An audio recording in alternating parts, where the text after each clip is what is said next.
الحمد لله رب العالمين والصلاة والسلام على قائد الغر المحجلين نبينا محمد وعلى آله وصحبه اجمعین وبعد۔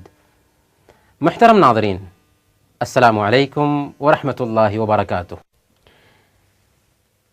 ایک آدمی اگر کسی کمپنی میں بحال ہوتا ہے تو اس کی ذمہ داری کیا بنتی ہے؟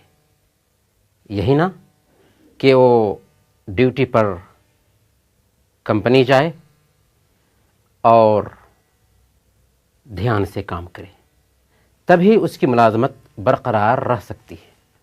آپ اپنے بچے کو اسکول میں داخل کراتے ہیں تو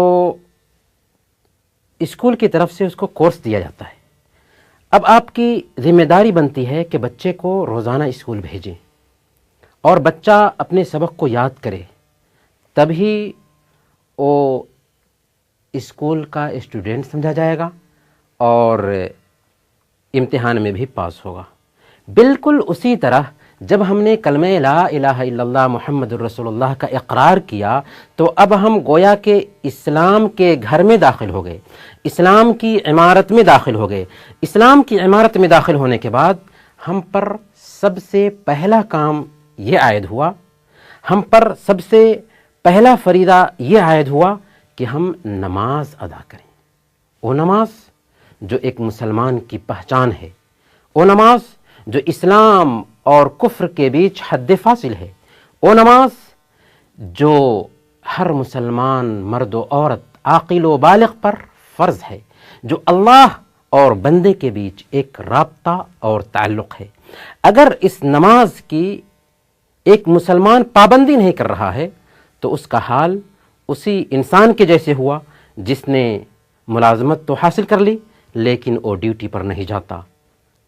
اپنے بچے کا داخلہ اسکول میں تو کرا دیا لیکن وہ اپنے بچے کو اسکول نہیں بھیجتا۔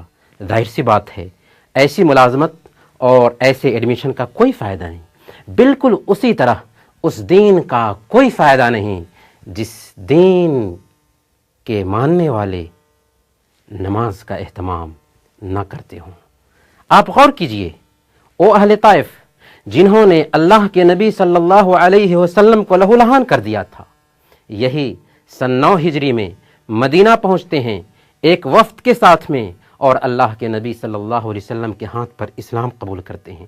اسلام قبول کرنے کے بعد انہوں نے اللہ کے نبی صلی اللہ علیہ وسلم سے گزارش کی کہ یا رسول اللہ، مجھے نماز کی رخصت دی جائے۔ کیا اللہ کے رسول صلی اللہ علیہ وسلم نے ان کو نماز کی رخصت دے دی؟ نہیں، بلکہ آپ نے فرمایا لا خیر فی دین لیس فیہ الصلاۃ، اس دین کے اندر کوئی بھلائی نہیں جس کے اندر نماز نہ ہو۔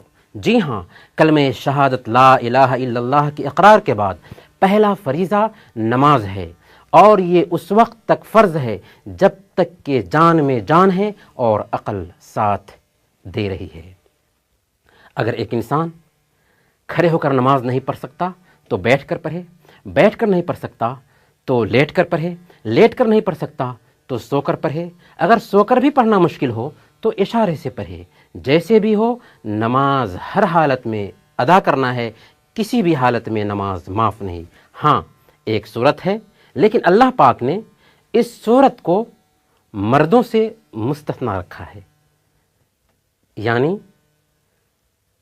عورتوں کے مخصوص ایام۔ وصلی اللہ علی نبینا محمد وعلی آلہ وصحبہ اجمعین۔